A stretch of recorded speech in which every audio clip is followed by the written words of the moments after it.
Salut, c'est Aurel de Côté au micro pour te délivrer des chouettes instants en compagnie des experts qui gravitent autour de l'éco-construction. Artisanes, artisans, chercheuses, chercheurs, architectes, ingénieurs, bref, du beau monde et surtout des passionnés. Tu rénoves un logement et tu as envie de limiter ton impact sur l'environnement? T'es au bon endroit. Que tu sois déjà expert en la matière ou que tu ne connaisses rien du tout à tout ça, il n'y a aucun souci. Tu trouveras ta place sur ce podcast. Aujourd'hui, dans Côté, on parle terre crue. Dans le monde, près de 2 milliards de personnes vivent à ce jour dans des logements en terre crue. En France, on compte environ 1 million de logements en terre crue, âgés pour la plupart d'au moins un siècle. Et de la Bauge en région rennaise au Pisé de la vallée du Rhône en passant par les adobes toulousaines, le patrimoine français bâti en terre crue ne manque pas de richesse. La terre crue est un matériau conventionnel dans la construction jusqu'au début de l'ère industrielle et du développement du ciment. Depuis, la terre crue a été reléguée au statut de déchet, et elle est aujourd'hui souvent perçue comme un matériau pauvre, sale ou peu résistant. Pourtant, derrière son rôle de régulateur naturel d'humidité, de température, de qualité de l'air intérieur, la terre est aussi et surtout un matériau naturel, réversible et bas carbone. Alors qu'est-ce qu'on attend pour remettre de la terre crue dans nos logements? Pour y voir plus clair, on va à la rencontre des professionnels de la terre crue. Amélie Bourcard a créé Chapeau et Bottes, une association qui œuvre pour la démocratisation de la terre crue en Nouvelle-Aquitaine. De la formation au chantier, Amélie, son sourire et sa joie de vivre contagieuse participent activement au développement de la filière. On part donc en introspection dans le monde d'Amélie, on revient sur son parcours, la formation qu'elle a suivie en reconversion, maçon terre crue. Elle nous parle de permaculture, de l'identification des gisements en terre crue et de leur utilisation dans le bâtiment, et aussi beaucoup de l'importance qu'elle accorde au collectif. C'est parti pour 45 minutes avec le soleil girondin de la terre crue. Bonne écoute. Coucou Amélie, comment vas-tu? Eh ben super, merci Aurélien. Merci de ton accueil, on est chez toi, dans ta maison en bottes de paille en terre. Oui, exact. Avant tout, est-ce que tu peux nous parler de ton chantier vers Arcachon que tu as fini il y a très peu de temps? Oui, on a livré le chantier il y a 3 jours. Le chantier à Gujan, c'est un chantier qui est assez atypique à plusieurs égards. C'est-à-dire que c'est un chantier qui est l'aboutissement d'un chemin de thèse d'un collègue, Quentin, qui est maintenant docteur en architecture. Voilà, pendant 4 ans, il a étudié la valorisation et les propriétés d'une matière qui s'appelle les sédiments, qui sont issus du dragage du bassin d'Arcachon, qui permet notamment de maintenir et de préserver l'activité ostréicole. Et donc voilà, pendant 4 ans, il a exploré cette matière. Il a aussi collaboré avec un laboratoire à Anglette qui s'appelle le SIAM pour voir les propriétés mécaniques. Et pendant ces 4 ans, on a fait notre petit bout de chemin ensemble, plutôt côté maçonnerie, et comment on pouvait le mettre en œuvre en testant différents types de formulations, avec un premier pavillon d'expérimentation à l'école d'architecture et un premier vrai chantier à Gujan-Mestras, où le client, c'est donc le syndicat intercommunal du bassin d'Arcachon, qui a pour mission de gérer notamment le dragage, le stockage des sédiments et la valorisation. Donc nous, l'axe, c'était de comment dans un vrai bâtiment, donc c'est le bureau de la technicienne du syndicat, on a maçonné des briques. Et donc il y a environ 35 mètres carrés de briques, et en parallèle, pour les façades qui étaient exposées sud et nord-ouest, non, sud-ouest, nord-ouest et ouest, on a aussi mis en œuvre un enduit chaud sédiment coquilleux. Voilà, donc bâtiment livré, on n'a que des waouh, c'est super beau, des qu'est-ce que c'est que cet ovni. Et voilà, donc là ça augure des chouettes aventures à venir, et en tout cas on est content de l'avoir livré. Et à 19h, on était encore en train de passer l'aspirateur et la serpillière. Le bâtiment est super cool, c'est là où on a fait la vidéo. Donc le bâtiment était en cours et donc là maintenant on peut voir des photos de l'ouvrage terminé, où ça sur tes réseaux à toi, Oui, sur le celui de profil Quentin. Insta de Chapeau et Bottes, et puis sur le profil aussi de Quentin, voilà, de Quentin Prost. On a prévu avec la maîtrise d'œuvre aussi de faire une célébration, alors un peu off dans le sens où au mois de mars 2026, c'est les municipales. Et en fait, les élus ont un protocole de 6 mois avant les élections, ils ne peuvent plus prendre de parole. Donc là, on va faire un off aussi pour célébrer avec. On a eu des jeunes en CAP maçonnerie du CFA d'Audange qui sont venus, donc voilà, de les convier aussi, puisque eux ont posé les premières briques. Après que le charpentier ait fait sa structure, ils sont venus poser les premières briques, donc de les convier aussi à cet ouvrage fini, ça peut être. C'est trop chouette, Ouais, ça peut être chouette. carrément. Je te propose qu'on parle de toi, que tu puisses te présenter. Ouais. Tu t'appelles Amélie Bourcard. Toi, après un parcours dans la communication et dans l'économie sociale et solidaire, avec ta famille entre 2014 et 2016, vous construisez votre maison écologique. Donc on se retrouve dans le jardin de cette belle maison, entre Bordeaux et Agen. Ce changement de vie radical que vous entreprenez pour retrouver du sens, je te cite, il ne vient pas de nulle part, parce que depuis 2007 notamment, tu fais partie du mouvement Colibri, peut-être d'autres mouvements associatifs aussi dont tu pourras peut-être nous parler. Mais du coup, ce chantier, c'est un petit peu le moyen de se séparer d'un système qui ne vous convient plus. Et c'est aussi l'occasion de mettre la main dans la terre et dans la paille. Tu vas même y consacrer un bouquin qui s'appelle « Autoconstruction d'une maison en terre et paille. Pourquoi j'ai construit ma maison avec ces matériaux naturels ?» Je vous mettrai évidemment tous les liens dans la description. Et puis ce chantier, c'est aussi un peu pour toi le début d'une nouvelle histoire, une histoire d'amour avec la terre crue. Et le début d'une nouvelle vie, parce qu'en fait, une fois achevé, tu décides de te plonger carrément au cœur du sujet. Tu montes en 2019 Chapeau et Bottes, donc une association qui œuvre pour la démocratisation de la terre crue en Nouvelle-Aquitaine. Et puis tu décides de suivre aussi plusieurs formations, dont maçon terre crue, MTC, à Redon, en Bretagne. Est-ce que tu peux revenir un petit peu sur ce parcours et même avant de revenir sur ce parcours, nous dire même d'où tu viens, où est-ce que tu as grandi, etc. Ok. Eh bien, j'ai grandi en Champagne. Voilà, jusqu'à l'âge de 23 ans, j'ai vécu à Reims, plutôt dans un univers urbain, voilà, dans des HLM. Donc rien à voir avec le contraste complètement 100% différent avec ce que je vis ici, et avec une vie plutôt rythmée par une pratique sportive où voilà, j'ai fait de la compétition pendant plus d'une dizaine d'années dans le club d'aviron de Reims, et ça c'est vraiment ce qui m'a fait grandir, d'être à la fois dans un collectif, se dépasser et être dans une logique de faire ensemble, de prendre soin de l'autre, et c'est ce qui m'a vraiment permis de me construire en tant qu'individu. Et puis, quand j'ai terminé la dernière année de mes études, bizarrement, j'avais encore plus besoin de ville. Donc, je suis partie à Paris, où je suis restée 3 ans pour terminer mes études, voilà, comme tu l'as évoqué, en communication. Et à cette époque, en fait, quand on me pose des questions sur mon parcours, en fait, à cette époque, j'étais déjà un peu dans le questionnement, avec une pote qui, elle, faisait un master autour du développement durable. Et avec elle, ouais, les questions commençaient juste, voilà, à germer, même si en vrai, dans mon quotidien, je me posais pas vraiment de questions. Et puis au bout de 3 ans, entre-temps, j'ai rencontré donc Philippe. Et puis lui et moi, quand on commençait un peu à se projeter, on se disait on se voit pas continuer notre vie à Paris. Moi, je me voyais pas repartir à Reims. Lui, qui est une Mayenne, ne se voyait pas non plus en Mayenne. Donc on s'est dit allez, on vise la côte ouest. On connaissait vraiment rien. On s'est dit Nantes, Bordeaux, le premier qui trouve un boulot, on s'en va. Et voilà, donc lui, il a trouvé en premier un job. On a pris nos valises, notre chat, et puis on est arrivé à Bordeaux en connaissant personne. Mais bon, voilà, avec le taf, après, ça arrive. Et Phil est arrivé en premier. Moi, je suis arrivée après parce que je pense que mon chemin de réflexion continuait déjà, enfin encore, sur quelle était ma place en tant que citoyen, comment la France fonctionnait. J'avais des vagues souvenirs de mes cours d'éducation civique, pardon, mais bon, dans une famille pas forcément très engagée politiquement. Mais moi, je me suis dit, tiens, il y a un truc qui se passe quand même. Et donc, en fait, j'ai cherché un boulot en tant que chargée de com dans le secteur public, où là, je suis arrivée dans le Blayais. Donc, j'ai découvert la Gironde par le Blayais et pas par Saint-Émilion ni la Dune du Pilat. Et j'avoue que c'est une belle découverte. Pour ceux qui ne connaissent pas le Blayais et l'univers de l'estuaire, c'est incroyable. Cet estuaire-là, cette force de l'eau et puis tous les écosystèmes sauvages qu'il y a autour de l'estuaire. Enfin, voilà. petite pub pour l'estuaire. Si vous arrivez en Gironde, allez à l'estuaire avant Il y a pas d'aller l'estuaire. à Saint-Émilion.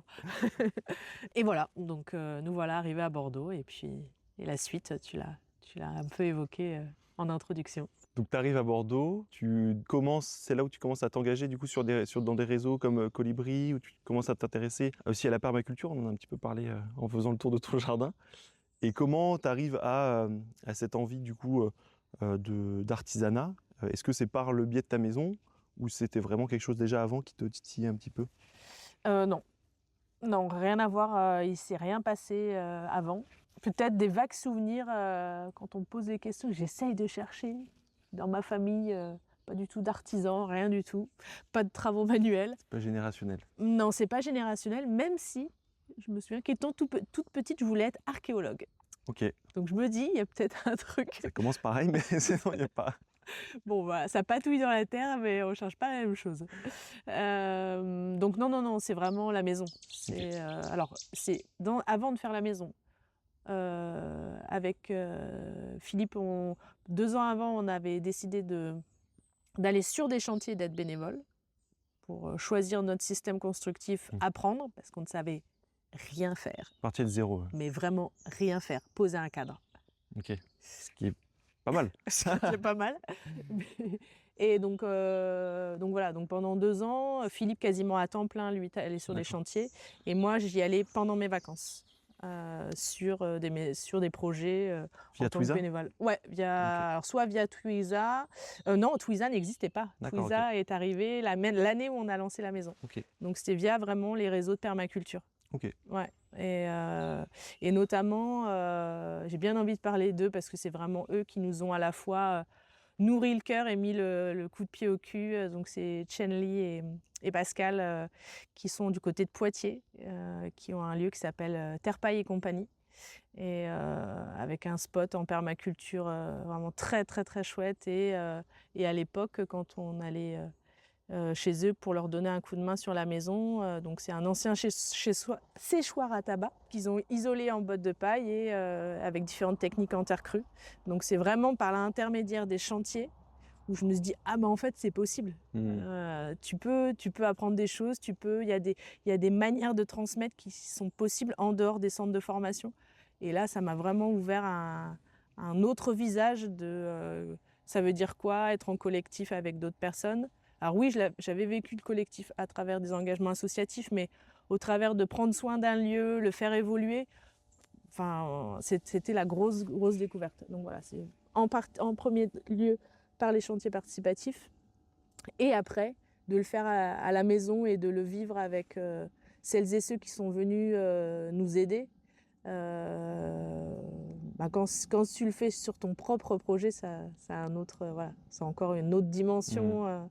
Mais ça s'est fait vraiment progressivement, quoi. Ok.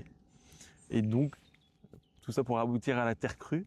Le moment où tu décides de lancer Chapeau et Bottes, où tu décides aussi après du coup de te lancer dans la formation maçon de terre crue à Redon, est-ce que tu peux nous expliquer un peu le contexte et l'aboutissement du coup de tout ça? Disons que oui, la maison est terminée. Je pense que de manière complètement inconsciente, c'est venu vraiment nourrir qu'est-ce que j'allais faire dans les prochaines années.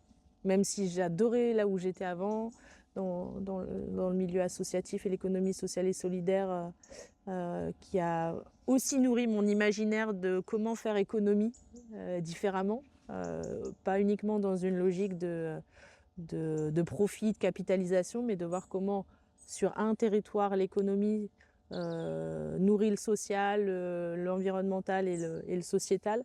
Je pense que sans l'expérience dans l'économie sociale et solidaire, d'avoir vu autant de projets différents, je pense que ça aussi, ça m'a mis la puce à l'oreille sur tiens, qu'est-ce que je peux faire de ma vie?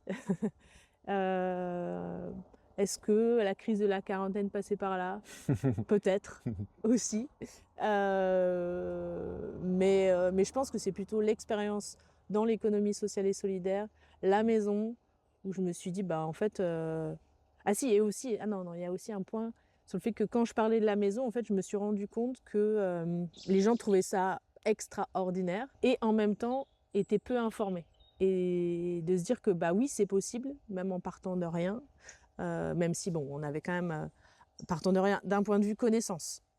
Parce qu'après, d'un point de vue financier, voilà, on avait quand même des apports qui nous ont permis de lancer le projet. Mais voilà, ces 3 facteurs-là, expérience d'économie sociale et solidaire, d'avoir fait la maison et qu'après, d'en parler, de se dire « Ah ben en fait, les gens, ils sont pas au courant. Mmh, mmh. » Et puis, j'ai commencé à lire des bouquins, à regarder des vidéos, chose que j'avais pas fait avant. Et là, je me suis dit « Waouh, en fait, il y en a partout. Il y en a partout dans le monde. Et ça fait des millénaires, mais on le dit à personne. Ah ok. » Et donc là, je me suis dit, bah non, moi j'ai envie de le dire à tout le monde en fait. Et donc de fil en aiguille, effectivement, j'ai sollicité Philippe et une autre copine, Lise, qui maintenant habite dans le Béarn, de dire, bah, est-ce que ça vous dit qu'on lance Chapeau et Bottes? Lise, elle a fait aussi de la terre crue dans son chemin perso. Et ils m'ont dit, bah oui, vas-y. Vas-y, on tente des choses. Donc, on a commencé par faire des ateliers complètement underground, entre guillemets. Et puis, ça a pris, les gens étaient intéressés.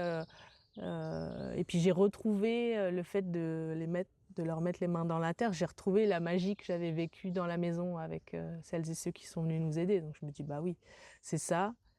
Et puis ça s'est fait vraiment de bouche à oreille, quoi. Après, il y a d'autres personnes qui m'ont appelé, qui m'ont dit « Ah, mais on sait que vous avez autoconstruit, est-ce que vous pourriez nous aider sur notre chantier ?» Sauf que moi, je suis pas du métier, quoi. Je leur dis bah, « Moi, je peux vous transmettre ce que j'ai appris dans ma maison, mais sachez que je ne suis pas professionnelle. » T'es pas architecte, t'es Non, pas... non, j'ai dit « Mais voilà, je suis pas ingénieure, je suis pas architecte, je suis pas maçonne, voilà, j'ai juste autoconstruit. » Et encore pas toute seule, hein. Donc des premiers chantiers se sont mis en place avec toujours comme cadre de confort pour moi que c'était des travaux qui devaient rester en intérieur. Voilà. Pas d'enjeu porteur, pas d'extérieur. Et sur des techniques que j'avais déjà fait à la maison, où les personnes pouvaient venir voir la maison et ils me disaient si c'était OK pour eux ou pas. Voilà. Donc ça s'est fait comme ça, petit à petit, donc de 2019 à 2022. Avec effectivement une alternance entre des sensibilisations et des chantiers. Et puis à un moment donné, quand je me suis quand même rendu compte de là où ça pouvait m'amener professionnellement, je me suis dit, ben, moi j'ai besoin de me poser sur ce que je fais, sur ma pratique sur la terre crue, d'échanger avec celles et ceux qui sont déjà dans une activité professionnelle, voilà, d'avoir un cadre plus sécurisant pour moi sur la professionnalisation. J'aurais pu continuer de le faire complètement en autodidacte, mais ça a commencé à créer pour moi un peu d'inconfort. Et puis de me dire, mais est-ce que ce que je fais, ce que je propose, est-ce que c'est vraiment, au-delà du cadre d'autoconstruction, est-ce que ça colle avec les bonnes pratiques Et voilà, donc du coup, j'ai décidé de chercher quelle formation faire, professionnalisante et qualifiante. Et puis en Nouvelle-Aquitaine, il n'y en a pas. Voilà, c'est assez simple. Il y en avait pas au moment où tu as cherché, ou il y en a même aujourd'hui, il y en a plus, Non, il n'y en a pas. Ouais. Non, il n'y en a pas.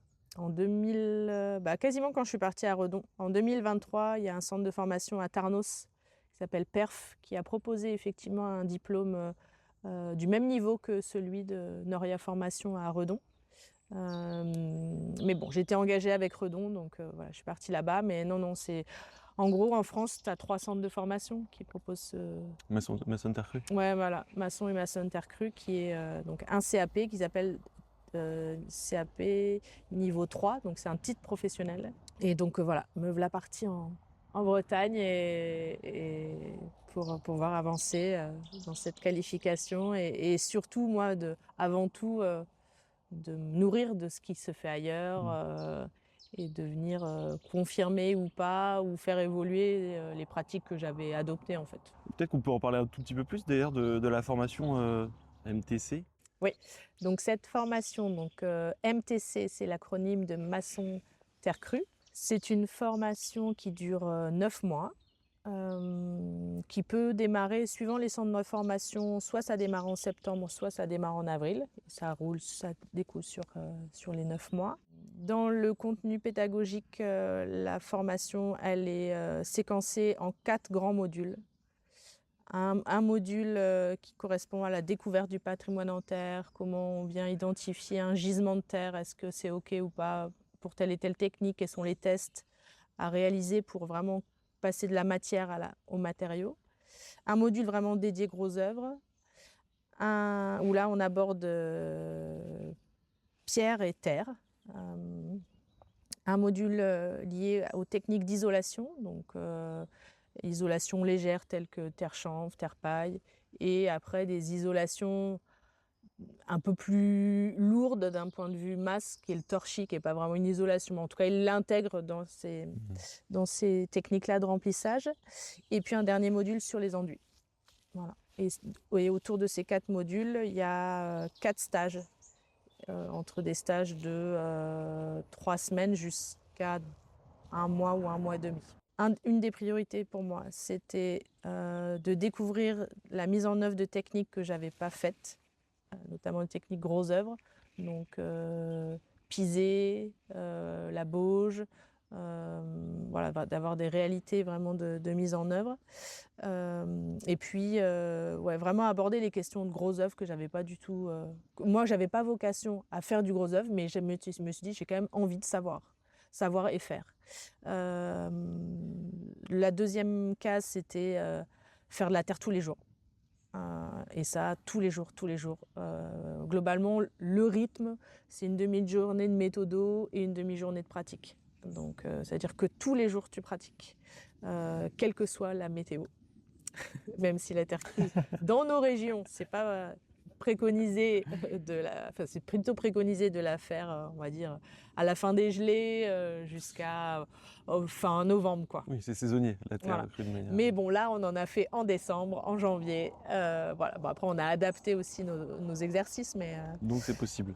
donc c'est possible. Donc le gros œuvre, faire de la terre crue tous les jours. L'autre case qui a été cochée, c'est effectivement une diversité des intervenants, puisqu'on n'avait que des professionnels avec nous.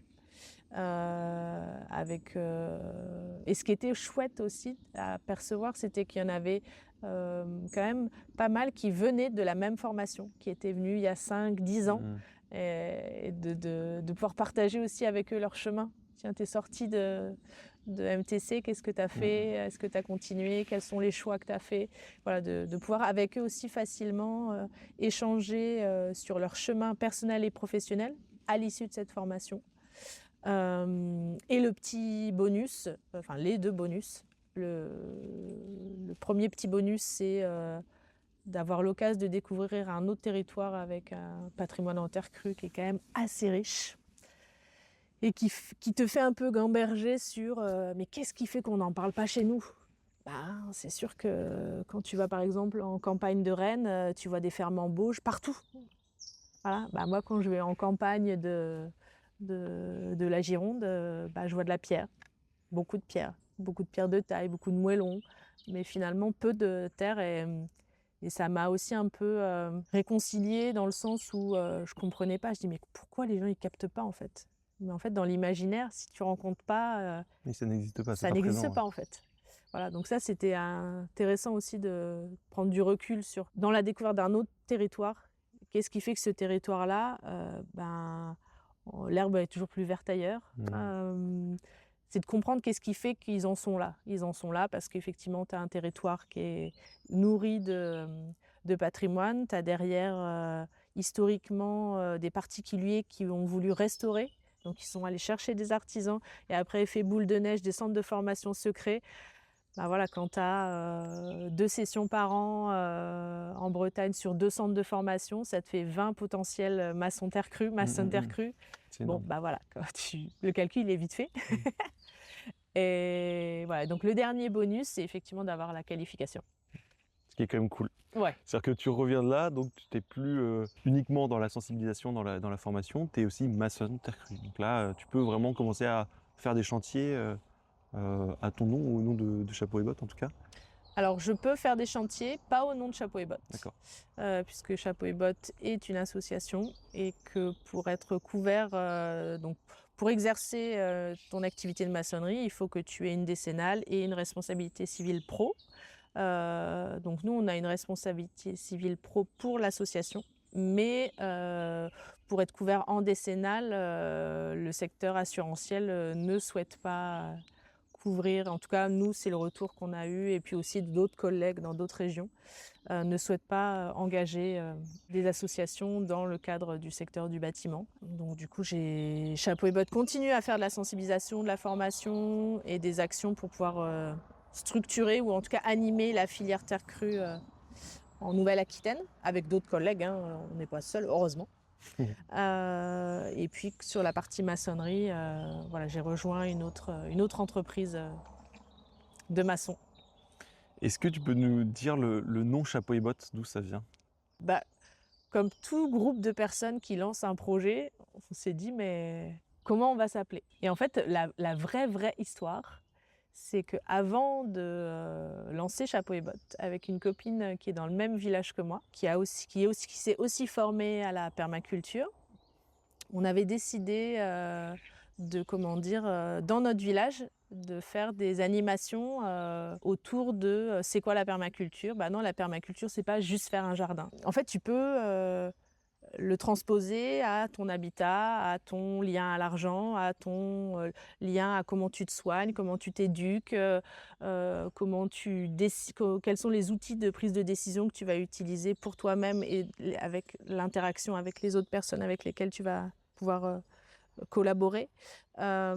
Et donc on faisait des animations sur la permaculture et puis je crois qu'au fil des lectures sur la perma et notamment sur un bouquin d'un Australien qui s'appelle Bill Mollison, le zoom sur l'habitat, lui, avait préconisé comme bonne pratique sur des maisons en terre et paille d'avoir un bon chapeau et des bonnes bottes. Okay. Donc on avait appelé nos actions autour de la permaculture Chapeau et Bottes. D'accord, ok. Voilà, donc ça vient de la perma et après, Ah, ok. quand vraiment l'asso Chapeau et Bottes dédié à la terre crue s'est lancé, j'ai demandé à ma copine Aurélie, je dis est-ce que tu es ok si pour Chapeau et Bottes sur la terre crue, je réutilise le même nom que pour nos actions de perma? Et voilà, elle me dit oui, bien sûr. Et donc ça, c'est l'histoire. Et sur le sens, donc quand on construit en bottes de paille et en terre, il faut que les bottes de paille soient isolées de l'humidité naturelle du sol. Donc on va faire des bonnes bottes, c'est-à-dire qu'il va y avoir les fondations, mais sur ces fondations, on va effectivement faire un mur de soubassement, idéalement en pierre. Bon, de manière un peu plus classique, ça peut être en parpaing. Donc là, c'est les bonnes bottes. Donc l'objectif, c'est vraiment de désolidariser ton isolant, qui ne doit pas prendre l'eau, de l'humidité naturelle du sol. Et pour le chapeau, c'est que tes enduits terre puissent être protégés des intempéries. Donc un bon chapeau, c'est un toit qui va déborder très largement sur les côtés. On a plutôt l'habitude de voir des débords de toit tout rikiki, qui rendent quand même les maisons en parpaing dégoûtantes, hein, parce qu'il y a des coulures qui sont bien crados. Là, en tout cas, ça c'est valable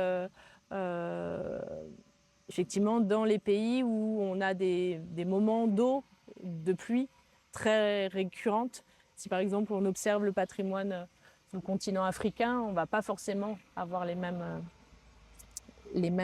principes de conception, mais voilà, donc on a un bon chapeau, un toit qui déborde bien des deux côtés et des bonnes bottes, donc un système constructif sur les fondations qui vont permettre d'isoler ta structure de l'humidité naturelle.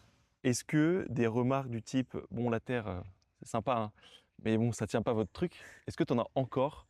Est-ce que les remarques ont changé? Est-ce que le regard des gens a changé autour de la terre crue ou pas vraiment? Moi, je trouve quand même que globalement, les regards ont évolué pour la paille et la terre.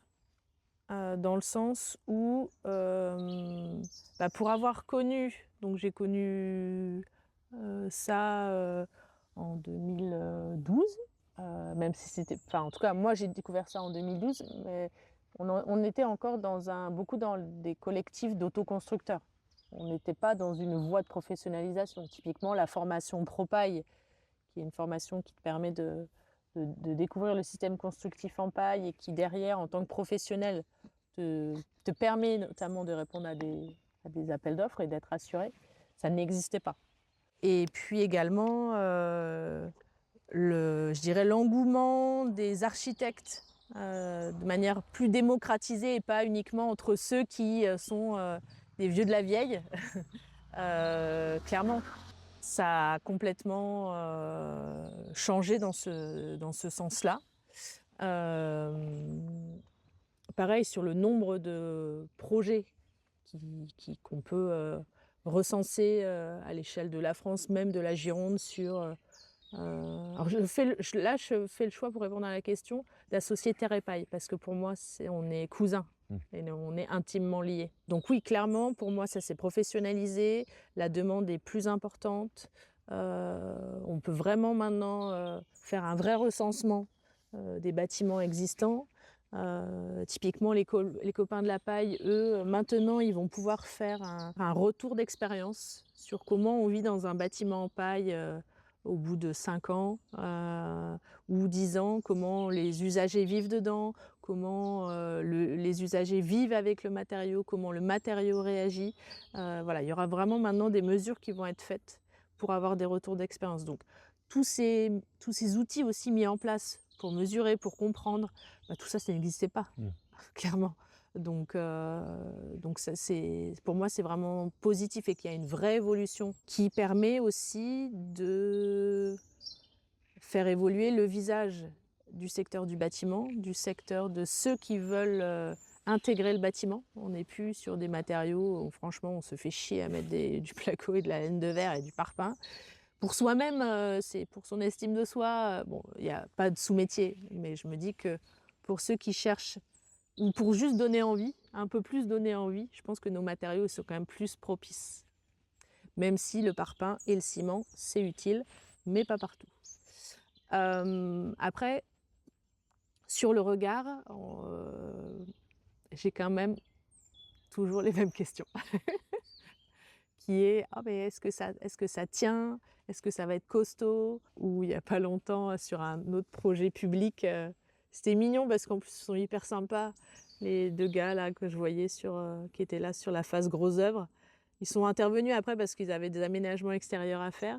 Et ils venaient voir ce qu'on faisait. Et on faisait de la maçonnerie d'adobe. Et ils me disaient non, ça a l'air costaud tes pierres.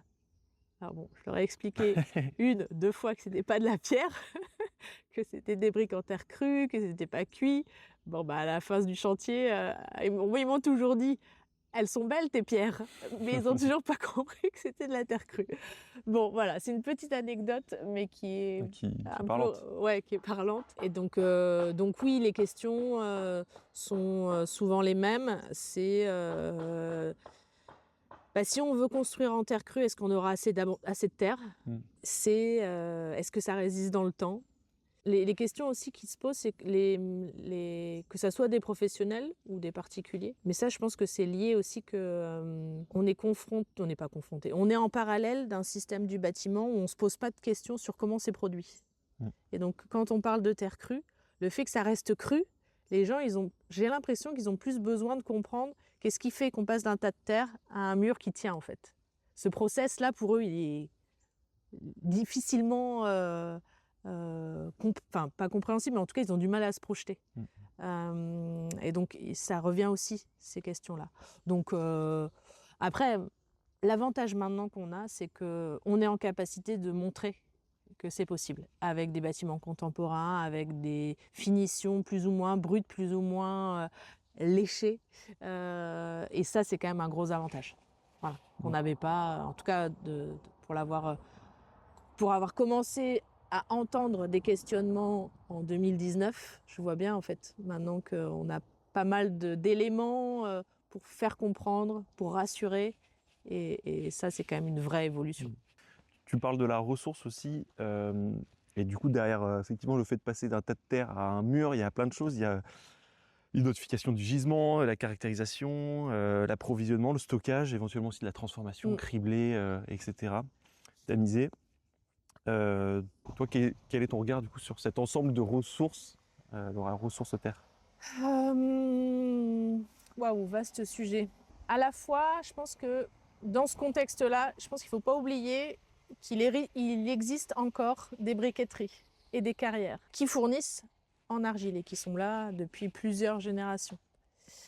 et moi personnellement, j'ai à cœur de pouvoir contribuer à mon échelle à pouvoir préserver ce patrimoine matériel et immatériel. Donc pour moi, ça fait partie des potentiels de ressources, de gisements. En parallèle, il y a effectivement un peu sur l'expérience qu'on a fait de la maison, c'est-à-dire que le terrassier, il nous a sorti la terre végétale pour la mettre côté potager d'un côté, et d'un autre côté, il nous a fait au plus près de la maison une grosse butte d'argile.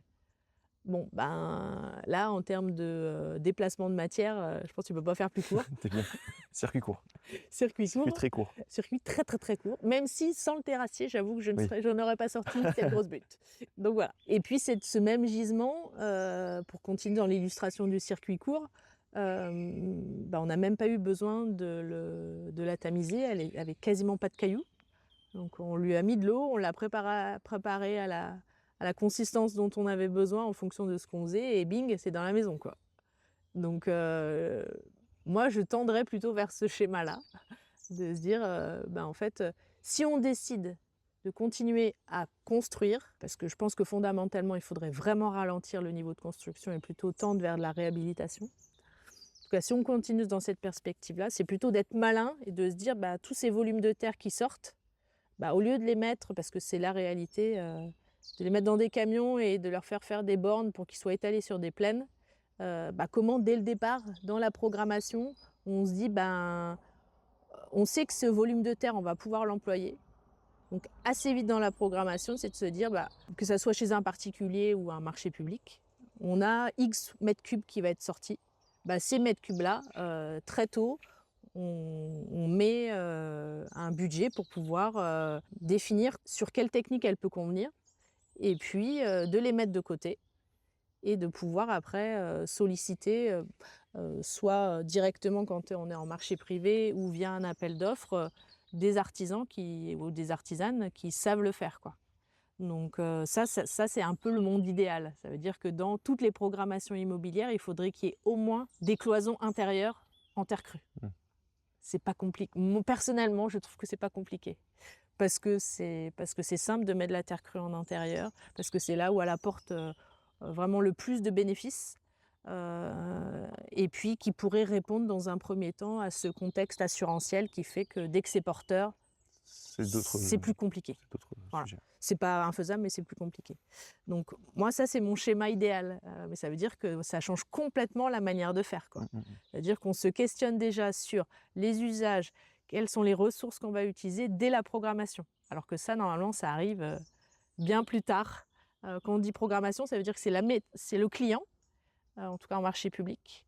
C'est le client qui, département, ville, communauté de communes, qui réfléchit en interne, en étant plus ou moins accompagné, suivant la taille de la collectivité, à quels sont les types de logements ou les types de bâtis qu'ils vont faire sur leur territoire. Si c'est le cas à Guérande notamment, ou sur une zone où ils ont dédié du bâti, alors je vais pas sortir un pourcentage parce que je pense que je me tromperais. En tout cas, ils ont inclus dans leur programme de logement qui est X pourcentage de terre qui va être sortie, qui doit être forcément réemployée. Ça pour moi c'est là on a tous les maillons pour pouvoir faciliter les choses. Donc ça c'est le monde un peu idéal vers niveau 1 avant d'avoir le niveau suprême de la terre crue. On en trouve de manière assez simple, comme on commande un big bag chez les grands fournisseurs de matériaux. Donc voilà, moins la terre elle se déplace, mieux c'est. Parce que la terre crue, c'est pas parce que c'est une ressource naturelle que c'est forcément vertueux. C'est-à-dire que si on décide d'y mettre des camions, ou moi j'ai envie de faire un bâtiment où il me faut absolument cette argile et que je lui fais faire 300, 400 bornes, non. Parce que la terre c'est lourd et donc ça nécessite des transports qui, après, les camions consomment beaucoup d'énergie fossile. Donc dans l'idéal, c'est on utilise au plus près, on le décide très en amont et où on s'associe avec les carrières d'argile et les briquetiers voilà, du coin parce que c'est aussi une économie locale qu'il faut préserver et qui ont aussi beaucoup à nous apprendre pour pouvoir rendre la ressource de manière plus fluide. Je reprends très brièvement la parole pour introduire le discours d'Amélie sur le collectif DETER, un collectif qui œuvre pour l'identification des gisements en terre crue, donc dans la continuité des échanges sur la ressource. En fait, DETER, c'est un collectif de structures qui est né en 2021, où dedans tu as un bureau d'études structures qui s'appelle Intersection. Ok. Tu as le collectif Cancan, tu as pas mal d'architectes, Ouais, et Chapeau et Bottes. Où en fait, tous les trois, on s'est rencontrés au travers d'événements.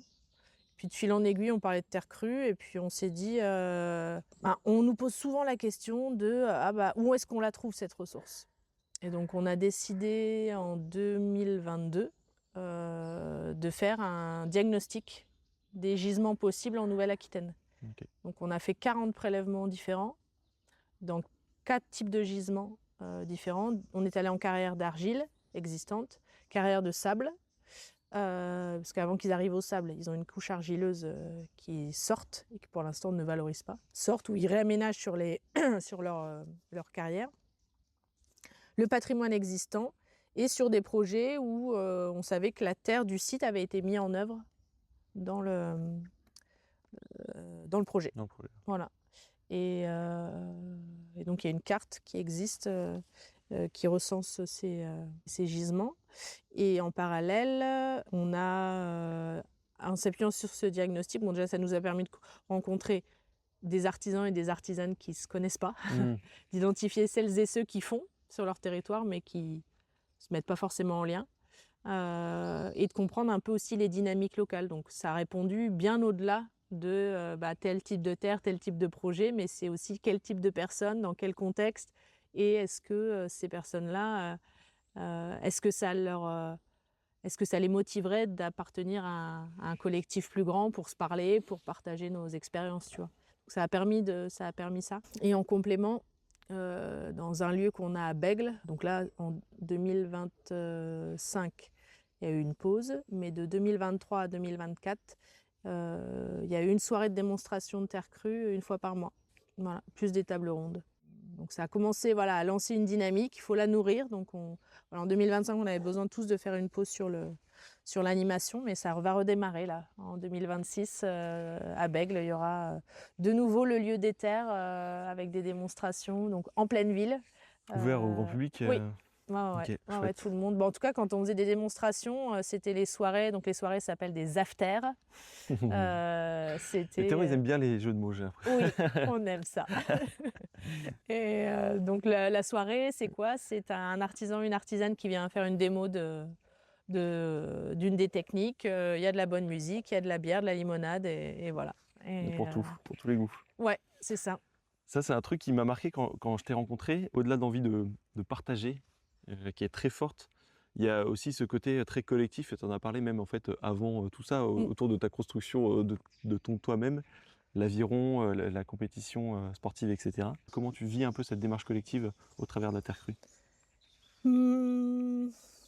En tout cas, oui, faire toute seule, moi, ça m'ennuie, clairement. À la fois, ça m'ennuie, et à la fois, j'ai besoin de me sentir entourée. Voilà. Ça, c'est un peu sur les besoins profonds,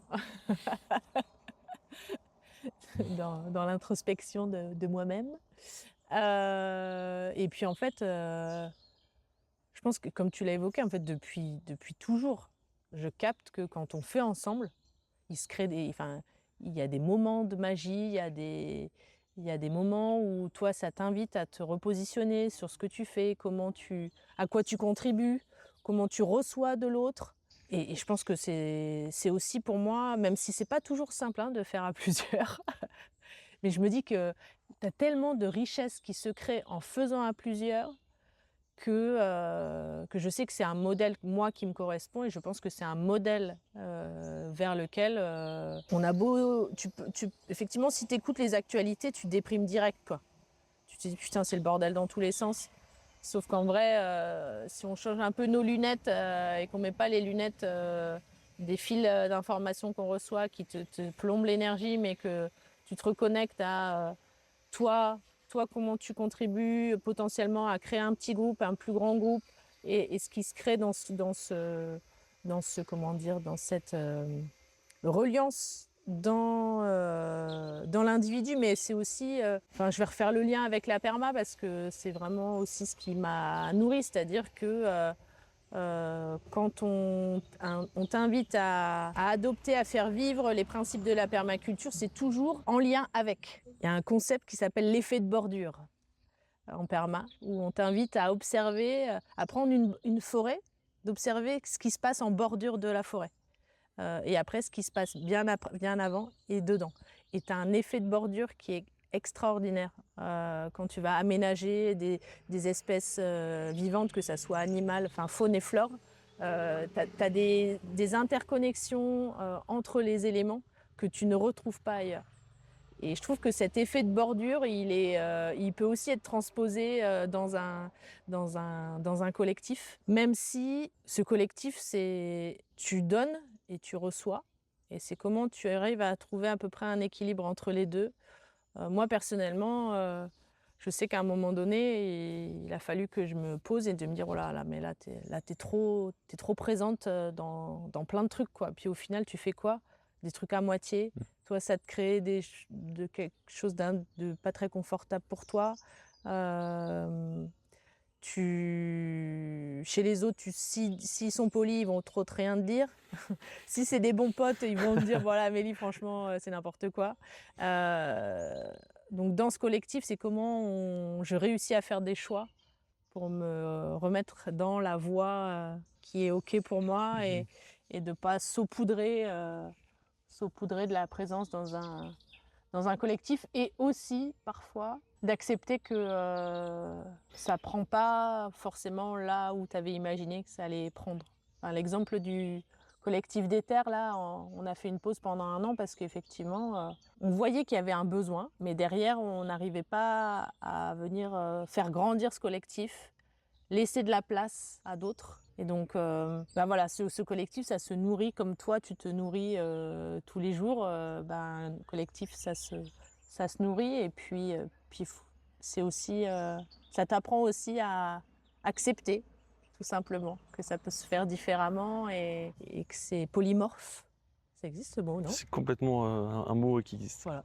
Amélie, en vrai, on arrive à la fin du podcast. C'était précieux d'avoir ton retour d'expérience. Merci beaucoup de m'avoir accueilli, de t'être prêté au jeu de côté.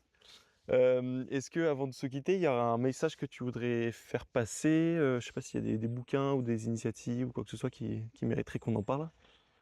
Oh là là, comment faire un choix? La vie est un vaste choix. Allez, tu peux en prendre 2 si tu veux. 2?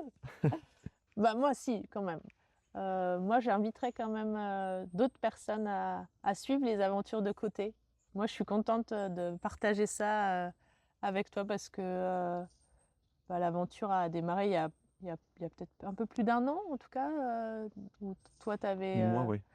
toi qui avais ta famille qui a ta famille du côté d'Agen, quand tu étais venu vers moi en me disant, tiens, j'aimerais bien partager un moment dans le cadre de ma formation, et au final, ça n'a pas été possible. Donc, de continuer à suivre l'aventure et que toi, tu décides de nous tendre le micro, parce que c'est un exercice, c'est un exercice et des compétences qui sont quand même assez spécifiques. Donc, moi, j'inviterais en tout cas les autres personnes qui vont nous écouter à continuer à suivre les aventures de côté et de pouvoir le soutenir, parce que je me dis, plus on sera nombreux à parler de terre crue et de diffusion au travers de nos cercles. Voilà, chacun a un cercle, et ces cercles un peu concentriques fait que ça fait comme un effet un peu quand on lance un ricochet, quoi.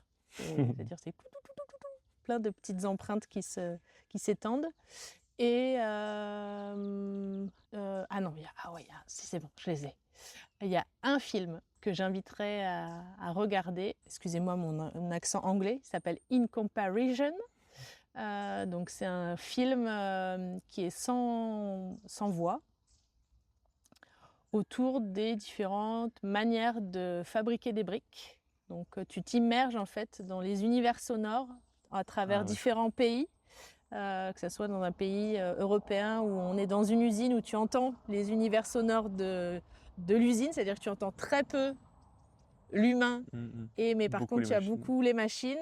Et à un autre endroit, tu es en Afrique où là tu as plus les bruits de la communauté, des groupes d'habitants qui font. D'autres moments, tu es en Inde. Enfin, visuellement, tu es dans des univers très différents de fabrication d'un même élément qui est la brique. Et en même temps, ça te transporte parce que tu vis dans des univers sonores. Donc voilà, il est vraiment très très chouette ce film. Et en livre, alors je ne pourrais pas le résumer, mais je sais qu'il m'a touchée. C'est un livre qui s'appelle La fleur au fusil. Je sais que ça m'a touchée, mais je ne sais plus pourquoi. Très bien, merci beaucoup Voilà. Amélie. Avec plaisir. Et longue vie à côté. J'espère que ça t'a plu, que ça t'a inspiré, que t'as appris plein de choses. Si t'as aimé l'épisode, tu vas adorer le reste. Côté, c'est aussi plein de vidéos sur Insta, YouTube, LinkedIn. Donc si tu veux t'en mettre plein les mirettes, on se donne rendez-vous sur les réseaux. Et s'il y a des sujets, des techniques, des matériaux que tu voudrais que j'aborde, n'hésite pas à me le faire savoir sur le réseau social de ton choix.